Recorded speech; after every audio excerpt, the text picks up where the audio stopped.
The crystal champagne flute shattered against the wall behind my head, missing me by inches.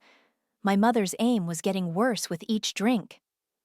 I stood my ground as fragments of glass tinkled to the marble floor of our dining room, where 24 of Woodpine Bluff's finest sat in stunned silence. My name is Wren, and this was the night my family tried to sell me to the highest bidder. "You ungrateful little witch!" my mother hissed, her perfectly manicured hand already reaching for another glass. "Do you have any idea what you're throwing away?" "Actually, you're the one throwing things," I said, keeping my voice steady. "And you're wasting good champagne." My father's hand slammed down on the mahogany table. "Enough. Vincent has made a generous offer. The merger would secure both our families' futures." I looked at Vincent Murray, perched at the other end of the table like a vulture in an expensive suit. At 45, he was nearly twice my age. His smile never reached his eyes. "Tell them what you really want, Vincent," I said. "Tell them about the other girls who worked for you, the ones who mysteriously resigned and moved away." Vincent's smile tightened. "Marcel, control your daughter." My sister Solstice grabbed my arm. "Wren, please," she whispered. "Think about what you're doing to the family." I yanked my arm away. "Family? Is that what we're calling this auction house now?" "You will marry Vincent," my father declared, rising from his chair. "Or you will leave this house with nothing but the clothes on your back." The room held its breath. I could feel the weight of 24 socialites hanging on my next words, hungry for drama to gossip about at their next charity gala. I straightened my spine. "Then I guess I better check the weather. Looks like I'm walking home." My mother lunged forward, but my father caught her arm. "If you walk out that door," he said, "you are no longer a Ferguson. Your trust fund, your car, your future, gone." "My future was never mine to begin with," I replied. "You mapped it out before I could walk. Well, watch me walk now." I turned toward the door, but Vincent's voice stopped me. "You're making a mistake, little girl. Nobody says no to me." I spun back around. "I just did, and I'm not your little girl." The sound of my heels clicking across the floor echoed like gunshots. Nobody moved. Nobody spoke. Even the staff stood frozen, pressed against the walls like frightened wallpaper. At the doorway, I paused. "By the way, Mother, that champagne you're throwing, it's Prosecco. Guess the Ferguson fortune isn't what it used to be." My brother Ethan jumped up. "Wren, wait! Sit down!" my father barked, and Ethan sank back into his chair like a deflated balloon. I walked out into the foyer, past the family portraits where we all wore matching fake smiles, past the awards for charitable giving that were really just tax write-offs, past everything that had suffocated me for 21 years. The night air hit my face like a slap when I pushed through the front doors. Behind me, I could hear my mother's theatrical sobs, my father's angry voice, the murmur of guests pretending to be scandalized while secretly delighting in the drama. I made it halfway down the driveway before my legs started shaking. The magnitude of what I'd just done crashed over me like a wave. No money, no home, no family, just me, a cocktail dress, and whatever was in my clutch purse. A car rolled slowly past the gate, probably one of the dinner guests making an early escape. The headlights swept across me, and for a moment, I saw my shadow stretched long and dark against the manicured hedge. I looked bigger than I felt. Thunder rumbled overhead. Perfect. Even the weather was working against me. But as the first drops of rain began to fall, I lifted my chin and kept walking. Let them watch from the windows. Let them see me disappear into the darkness like the family disgrace they wanted me to be. At the end of the driveway, I turned back one last time. The Ferguson mansion loomed against the stormy sky, every window blazing with light. My prison for 2 decades, now someone else's gilded cage. "You'll choke on my name one day," I whispered to the night air. "All of you." Lightning flashed, illuminating my face in the reflection of the security guard's booth. I barely recognized myself. The scared little girl was gone, replaced by something harder, something dangerous. I stepped out onto the street, leaving everything I'd ever known behind me. The rain washed away my tears, but it couldn't wash away my promise. They thought they were burying me. They didn't know I was a seed. 3 months after becoming homeless, I was wiping tables at my third job of the day when someone called my name. Not many people did that anymore. I'd gotten used to being, "Hey you," or just another nameless server. "Ren? Oh my God, it is you!" I turned around, clutching my rag like a shield, to find Marin Wong staring at me. We'd gone to the same private school, but she'd been one of the scholarship kids, brilliant, driven, and completely immune to the social hierarchy that ruled our world. "I heard rumors," she said, stepping closer, "but I didn't believe them. You're really working here?" "Among other places," I replied, gesturing to my stained apron. "The dinner rush at Luigi's, morning shift at Starbucks, and this lovely establishment for the afternoon entertainment." Marin's eyes narrowed. "And your family?" "Probably still choking on their Prosecco." I started wiping tables again. "Look, if you're here to gawk, I'm here to offer you my couch," she cut in. "And maybe something better than 3 minimum wage jobs." I stopped wiping. "Why would you help me?" "Because I remember when you were the only one who stood up for me in calculus class. Remember that trust fund brat who said scholarship students were charity cases?" I couldn't help smiling. "You mean the one who mysteriously lost all her hair after someone switched her shampoo with hair removal cream?" "Still can't prove that was you," Marin winked. "Come on, my shift at the hospital ends in an hour. I'll pick you up." That night, curled up on Marin's lumpy couch with a bowl of instant ramen, I listened to her crazy idea. "A crisis response organization," she said, pacing her tiny studio apartment. "But different from the big ones. More nimble, more direct. No bureaucracy, no politics. Just pure action when and where it's needed most." I slurped my noodles. "And how exactly would we fund this noble venture?" Marin grinned and pulled out her laptop. "Remember that old Ferguson Foundation grant program your family abandoned 5 years ago? The one for innovative humanitarian startups?" "Yeah. Father said it wasn't cost-effective anymore." I set down my bowl. "Wait, you're not suggesting—" "The program was never officially terminated," Marin said, turning the screen toward me. "Just forgotten. The application portal is still active, and guess who has all the inside knowledge about exactly what they look for in proposals?" I stared at the familiar logo. That's actually brilliant. But they'll see my name." "No, they'll see my name. I'll be the official applicant. You'll be our secret weapon, the insider who knows how to play their game." For the first time in months, I felt something like hope flickering in my chest. "Even if we get the grant, it's not enough to start what you're talking about." "No," Marin agreed. "But it's enough to attract other investors. I've been running the numbers. With your knowledge of high society donors and my medical background, we could build something real, something that actually helps people instead of just talking about it at charity galas." I stood up and walked to her window, looking out at the city lights. You know what the worst part was? All those years, watching them throw millions at vanity projects while ignoring real suffering. It was never about helping people. It was about being seen helping people. "So let's do better," Marin said softly. "Let's show them what real impact looks like." I turned back to her. "They'll try to stop us if they find out I'm involved." "Then they won't find out." Marin's eyes sparkled. "You'll need a new name anyway, something for official documents." "Ray," I said immediately. "Simple, forgettable, hard to trace. Ray it is." Marin opened a new document. "Now, about that grant proposal." We stayed up all night writing, fueled by coffee and revenge. By sunrise, we had a plan. By noon, we had a submitted application. By dinner, I had quit all 3 of my jobs. 2 weeks later, Marin's phone rang during her hospital shift. She put it on speaker in the break room. "Congratulations," the foundation representative said. "Your proposal for Phoenix Reach has been approved for full funding." After she hung up, Marin looked at me with tears in her eyes.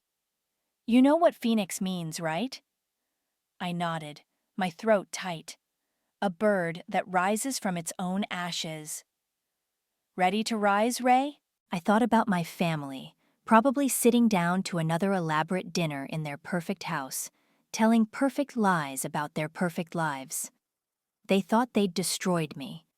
They thought I'd come crawling back. They were wrong. Let's fly, I said. 5 years passed like a blur of airports, disaster zones, and midnight strategy sessions. Phoenix Reach grew from a two-woman operation into a global force, though we kept our core team small and our methods unconventional. I became Ray full-time, letting Ren fade into memory. Or so I thought. You need to see this, Marin said, dropping a tablet in front of me during our morning briefing. We were coordinating relief efforts for a tsunami-hit region in Southeast Asia. The screen showed a society page from back home. There was my sister Solstice, draped in designer clothes, being interviewed about her troubled sister. It's tragic, really, the quote read. We believe she's somewhere in Europe, probably living hand to mouth. Mother still cries about it. I snorted. Europe? I was in Nicaragua last week. Keep reading, Marin said grimly. We've tried to reach out, to help her get the mental health treatment she clearly needs.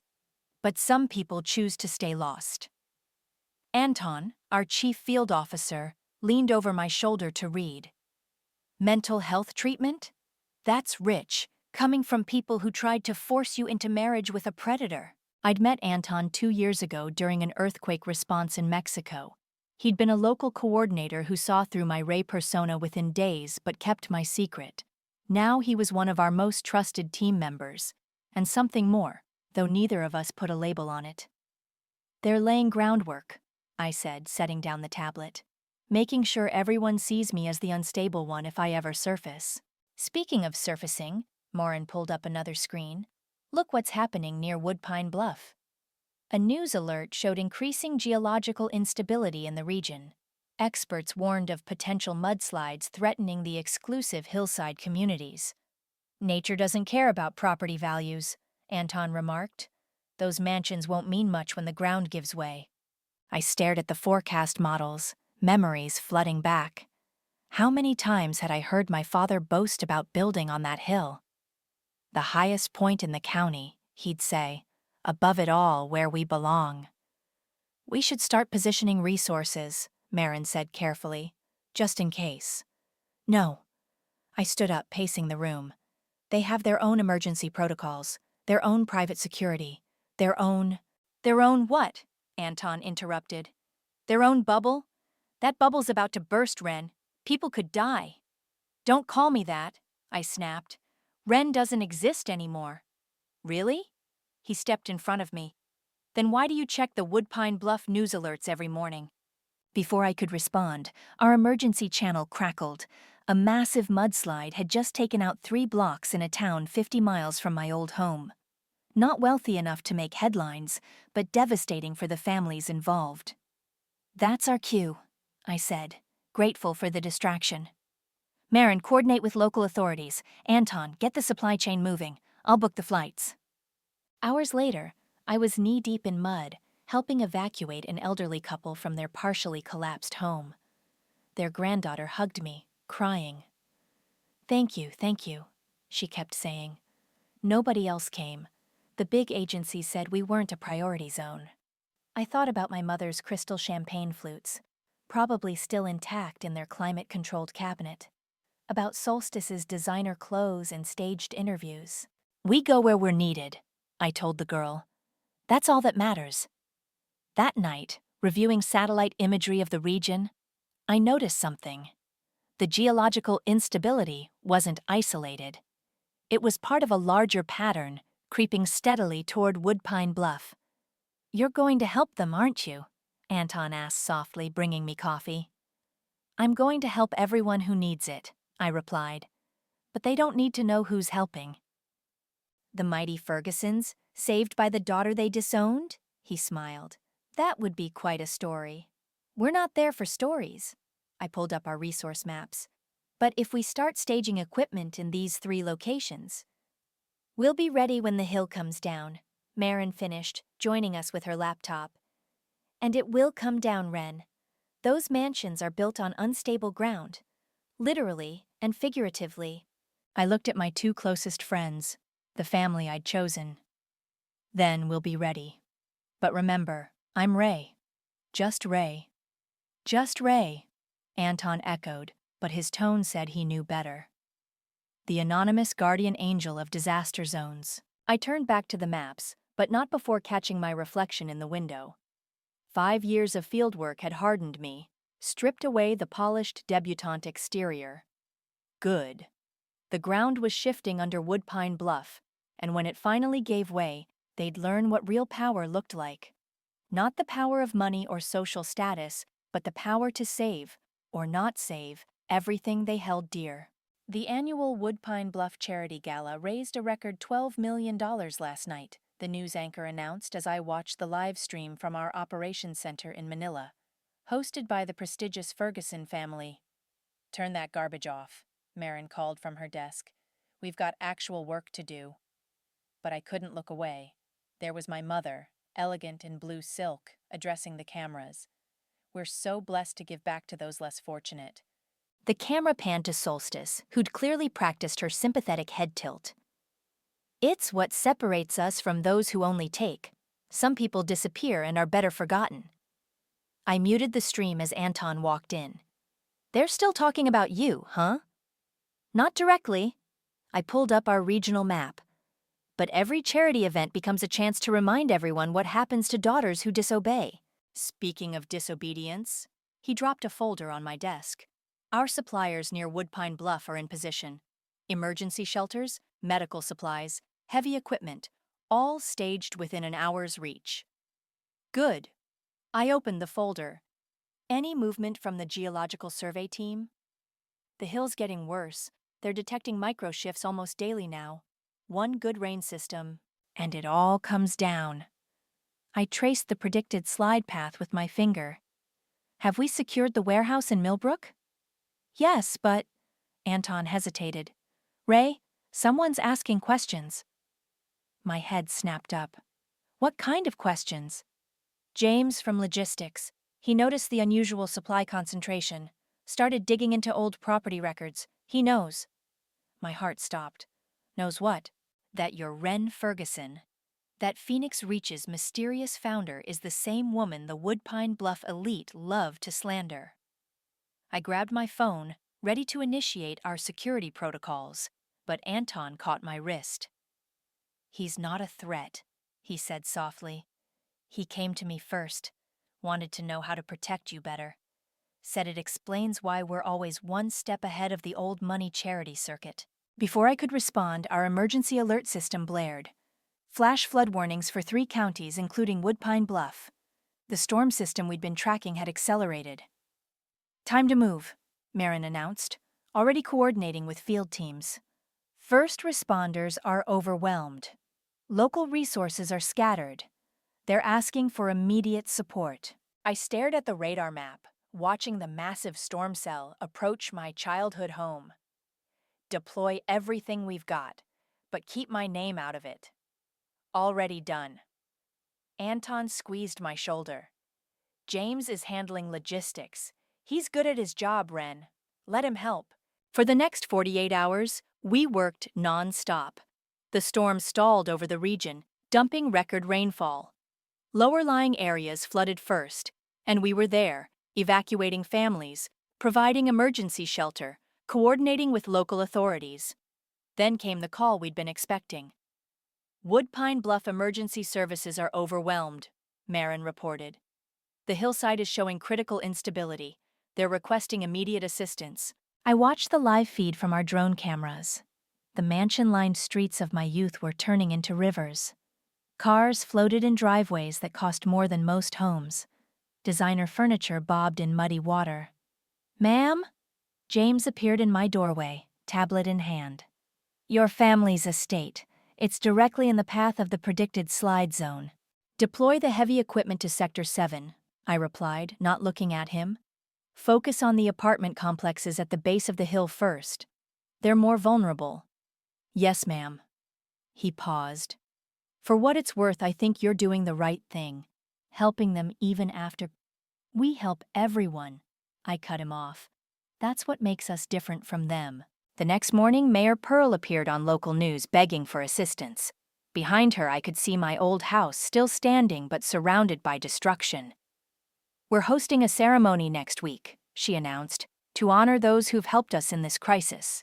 We especially want to thank the anonymous benefactor behind Phoenix Reach. Please, reveal yourself. Let us express our gratitude." Marin muted the broadcast. "Well, are you going to do it?" I thought about my mother's perfectly scripted charity speeches, about Solstice's practiced sympathy, about my father's boardroom negotiations. "Yes," I said finally, "but not yet. Let them feel helpless first. Let them know what it's like to have no control." "The prodigal daughter returns," Anton murmured. "They won't know what hit them." I looked at the team around me. Marin, Anton, James, and dozens of others who'd chosen to follow not the Ferguson name, but the mission we'd built. "Send word to the mayor," I said. "Tell her Phoenix Reach's founder accepts her invitation, but don't tell her who's coming." The storm raged on outside, washing away the facades of power and privilege. Soon, very soon, they'd learn what real strength looked like, and this time, I wouldn't be the one begging for mercy. The hillside finally gave way at 3:47 a.m. I was in our mobile command center when the sensors lit up like a Christmas tree. "Multiple failure points!" Marin shouted. "Eastern slope is collapsing." "Get everyone moving," I ordered. "Evacuation teams, go street by street. Heavy equipment to the designated choke points. No one dies tonight." Our response teams were already in position. We'd been waiting for this moment for days. As the mud began to flow, our vehicles were the first on scene, evacuating residents from the danger zones. I watched through our drone feeds as the mansion-lined streets turned into rivers of mud and debris. Swimming pools became debris catchers. $1 million landscaping disappeared under tons of earth. "Your family's estate is taking heavy damage," Anton reported, pointing to a sector on our map. "Want me to send a team?" "Follow the protocol," I said firmly. "Evacuate by risk level, not property value." The radio crackled. "This is Team Alpha. We've got the Murray residents requesting priority evacuation. They're claiming personal connection to major donors. Vincent Murray, my almost husband, the man who'd tried to buy me." "Negative," I responded. "Standard evacuation protocol. No priorities based on wealth or connections." Dawn broke over a transformed landscape. The hilltop community that had once looked down on the world was now partly at the bottom of it. Our teams had worked through the night, and incredibly, there had been no casualties. "Phoenix Reach Command, this is Mayor Pearl," our radio squawked. "Please respond." I nodded to Marin, who took the call. We'd agreed she would be our public voice. "This is Phoenix Reach. Go ahead, Mayor." "Your team saved hundreds of lives last night," Pearl's voice cracked. "But we need more help. The Ferguson estate. There are people trapped inside." My heart stopped. "Which people?" I asked before I could stop myself. "The whole family. They were hosting a private gathering when the slope failed. Please. They're old friends." I muted our mic and turned to Anton. "Status of other evacuation zones?" "All clear except for the commercial district, but those buildings are empty at this hour." I unmuted. "Mayor Pearl, we have a team en route. Please maintain radio contact." 15 minutes later, I stood at the bottom of my old driveway, unrecognizable under feet of mud. The mansion listed to one side, partially collapsed. Through the broken windows, I could see figures moving. "Ray," Anton warned, using my cover name. "You don't have to do this personally." "Yes, I do." I pulled on my rescue gear, but I'm keeping my helmet visor down. We found them in what used to be the grand ballroom. My mother, father, Solstice, and about 20 others, including Vincent Murray. They were huddled on tables and expensive furniture surrounded by muddy water. "Oh, thank God," my mother cried when we entered. "Do you know who we are? We need immediate evacuation, private transport if possible." "We're evacuating everyone to the same emergency shelters," I said through my helmet speaker. "No exceptions." "Now see here," my father started, but Anton cut him off. Sir, this building is actively failing. You can come with us now, or you can wait for the next rescue team, if the building lasts that long. As if to emphasize his point, something crashed nearby. My mother screamed. Fine, my father snapped. But I want your names, all of your names. We're Phoenix Reach, I replied. That's all you need to know. We got them out in groups of 4, using rescue harnesses to navigate the treacherous terrain. My mother complained about her ruined designer dress. Solstice cried about her jewelry left behind. Vincent tried to offer bribes for special treatment. I saved my father for the last group. As we secured his harness, he looked at me through my visor. There's something familiar about you, he said. I adjusted his strap slightly tighter than necessary. Just another face in the crowd, sir. Like all those people you looked down on from up here. The emergency shelter was chaos when we arrived. The wealthy elite of Woodpine Bluff mingled with their gardeners and housekeepers, all equally muddy, all equally homeless. This is unacceptable, I heard my mother saying. Don't you know who we are? Right now, the shelter coordinator replied. You're just people who need help, like everyone else. I watched from the doorway as my family huddled on standard-issue cots, their designer clothes caked with mud, their precious status meaning nothing. Ready to reveal yourself? Anton asked quietly. Not yet. I turned away from the shelter. Let them sit with this feeling a while longer. Let them know what it's like to have nothing but the clothes on their backs. Behind us, Mayor Pearl was already announcing plans for a ceremony to honor Phoenix Reach. Soon, very soon, they'd know exactly who had saved them. But for now, I had more work to do, more people to help, more lessons to teach about what really matters when the ground crumbles beneath your feet. The Emergency Coordination Center was set up in Woodpine Bluff's prestigious country club, now a maze of cots, supplies, and desperate people. I watched through security cameras as my family tried to navigate their new reality. Please, there must be some mistake, my mother was saying to a volunteer. We've donated millions to disaster relief. Surely that counts for something. Ma'am, everyone gets the same supplies, the volunteer replied. 1 blanket, 1 hygiene kit, 1 meal at a time. Across the room, my father was arguing with his insurance agent on the phone. What do you mean, act of God isn't covered? Do you know how much I pay in premiums? Your brother's here, Marin announced, appearing at my side. He's asking to speak with Phoenix Reach leadership. I switched camera views. There was Ethan, looking older but still familiar, standing near the intake desk. Send him to interview room 3, I said, but get Anton to talk to him. He specifically asked for the founder. I hesitated. Ethan had been the only one who tried to stop me that night, even if he'd failed. Fine. But I'm keeping my tactical gear on. Full face coverage. 5 minutes later, I sat across from my little brother. He'd grown into his features, lost the boyish softness. There were shadows under his eyes. Thank you for meeting me, he said. I know you're busy. Make it quick, I replied through my helmet's voice modifier. My sister, the one we lost, she would have loved what you're doing here, helping people without caring about their social status. I kept my voice steady. Sounds like she was smart. She was. And brave. And we destroyed her. He leaned forward.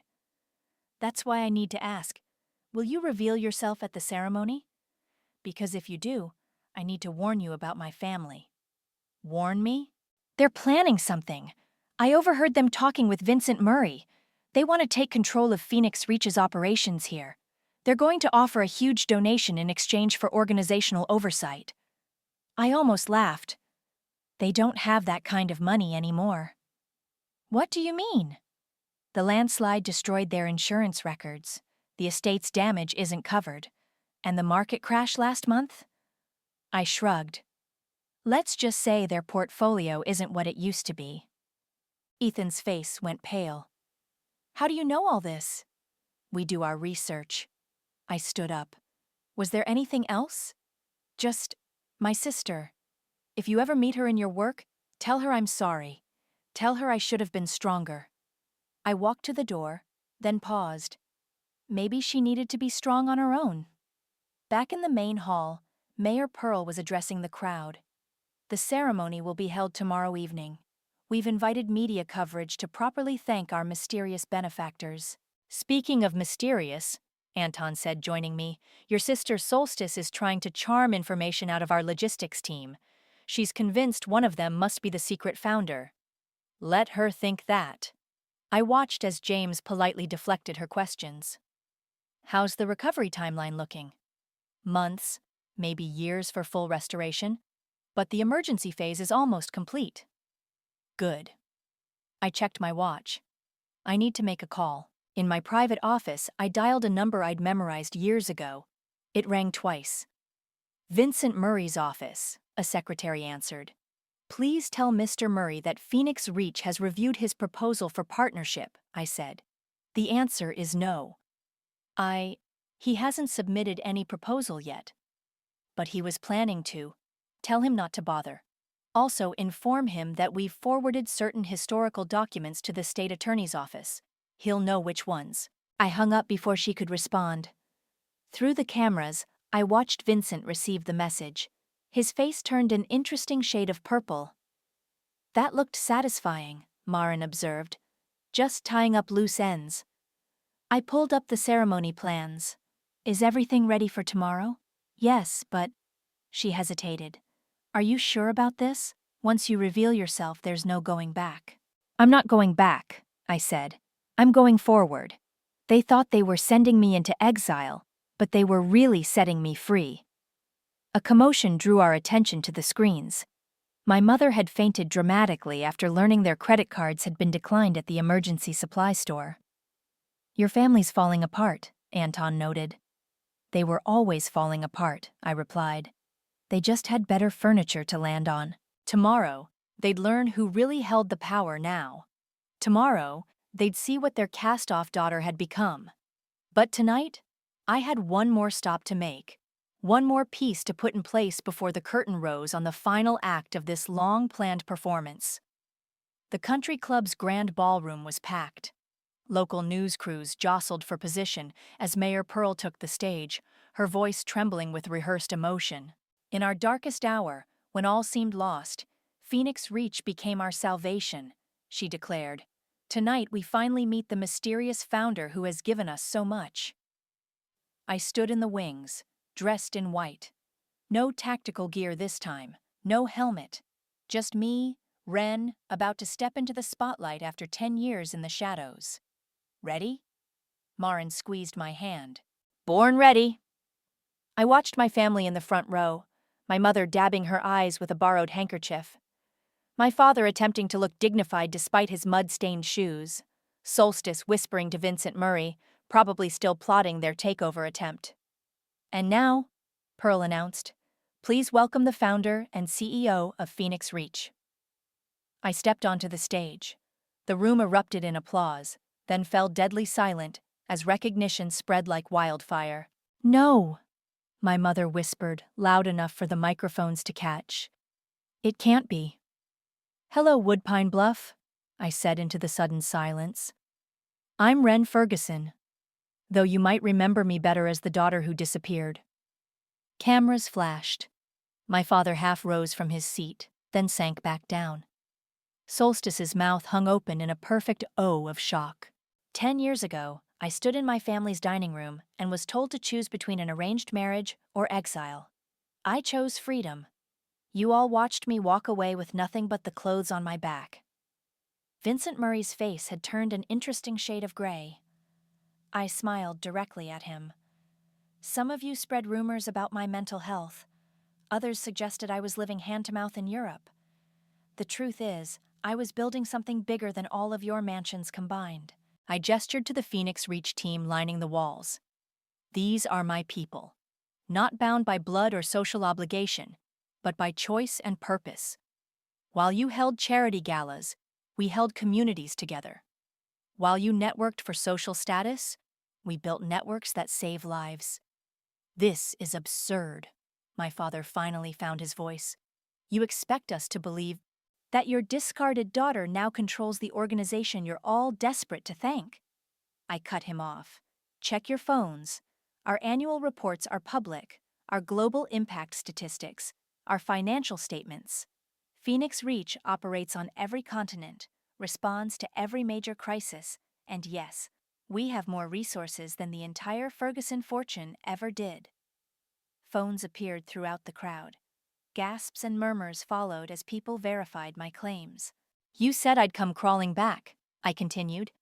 You said I'd beg for forgiveness. But look around. Who's begging now? Who needed saving when the ground crumbled beneath their feet? Ren, please, my mother stood up. We can explain.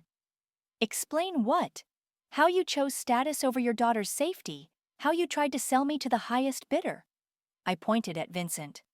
How you overlooked his history of abuse because his money was more important than my life. Vincent started to stand, but Anton and 2 other team members stepped forward.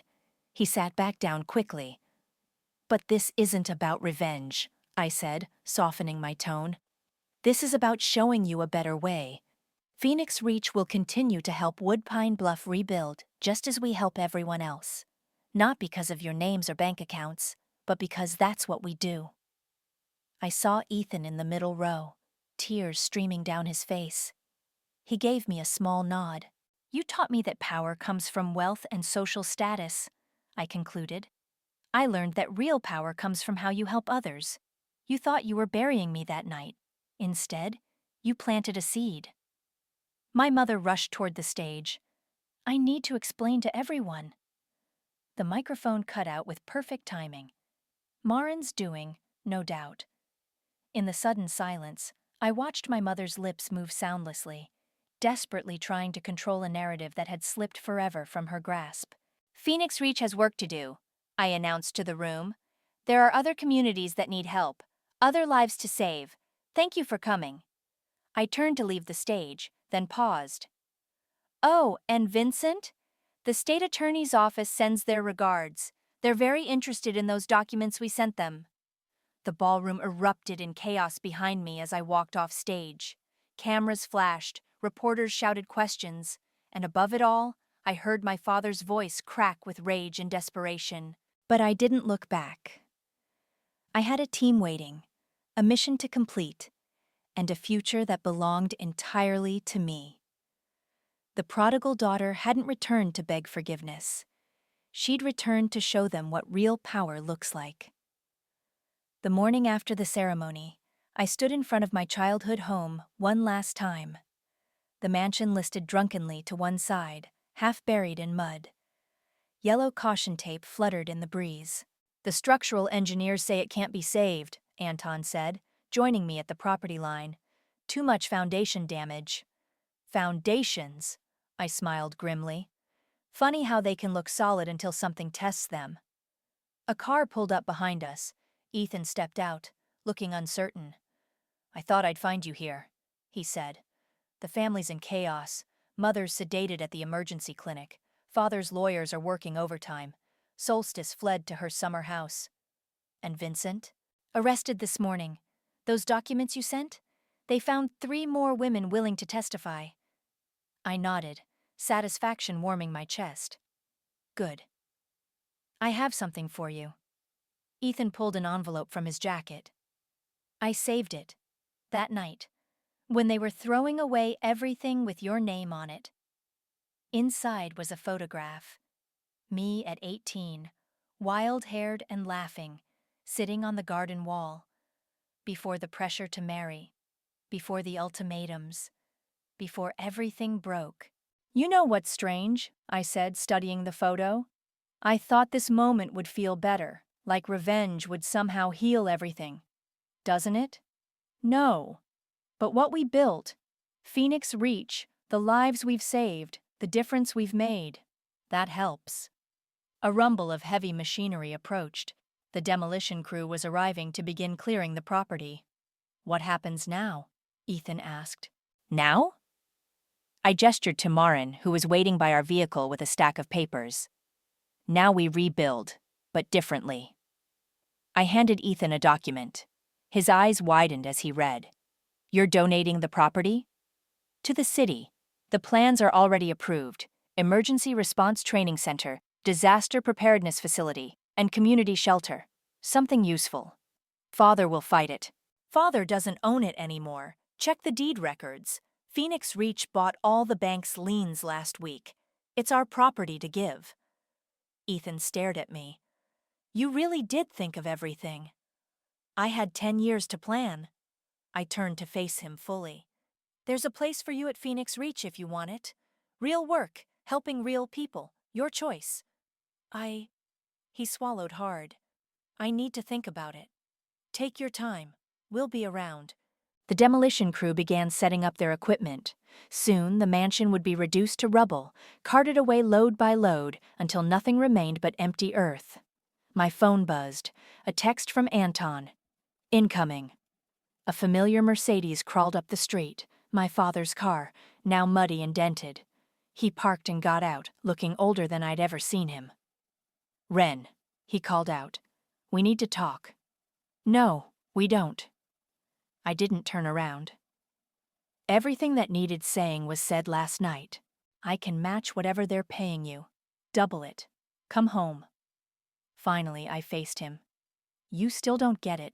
This was never about money. It was about dignity, choice, the right to build my own life. I am your father. No. I stepped closer. You were my owner. There's a difference, and I freed myself. His face darkened. You'll regret this. The family name means nothing compared to what I've built. My name is Ren. Just Ren. And I've made it mean something more than you ever did. The demolition foreman approached. We're ready to begin, ma'am. I nodded. Proceed. The first swing of the wrecking ball took out the grand staircase where we'd posed for countless family photos. The second crushed the dining room where I'd made my choice 10 years ago. My father watched, shoulders slumped, as his legacy crumbled. Goodbye, Father, I said softly. Don't try to contact me again. I walked back to where Marin and Anton waited. Behind me, Ethan jogged to catch up. I don't need time, he said. I want to help. Show me how. I smiled and handed him a Phoenix Reach badge. Welcome to the family, the real kind. As we drove away, I watched in the rearview mirror as the mansion collapsed into dust. But I felt no pain, no regret, only a quiet certainty that some things need to fall so better things can rise. Where to? Anton asked from the driver's seat. I checked our emergency alerts. Somewhere in the world, someone needed help. Wherever the next crisis is, I replied. We've got work to do. The sun broke through the clouds as we left Woodpine Bluff behind. Ahead lay open road, purpose, and the family I'd chosen. Behind lay the ashes from which I'd risen. Sometimes the best revenge isn't destroying your enemies, it's building something they can never tear down.